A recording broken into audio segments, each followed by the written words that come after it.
Hi, my name is Mel. Come along with me as I explore, travel, adventure, and create photography. This is MinuteTour, the home for my adventure stories. This is the Bonneville Salt Flats on the western border of Utah. It is about 1.5 hours west of Salt Lake City, right by the Utah-Nevada border. And of course, I was curious why it's called Salt Flats. So, I tasted it if it is really salty. Okay, let me taste it. Oh yeah, it's salt!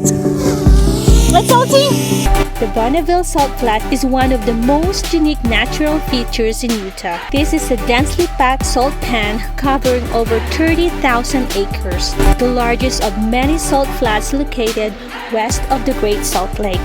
The Bonneville Salt Flats are a cool destination for any road trip through Utah. This is one of the most impressive salt flats in the world and largest in North America. If you are in the area or traveling through Utah on I-80, make sure you stop on the salt flats and take in the beauty of this unique landscape.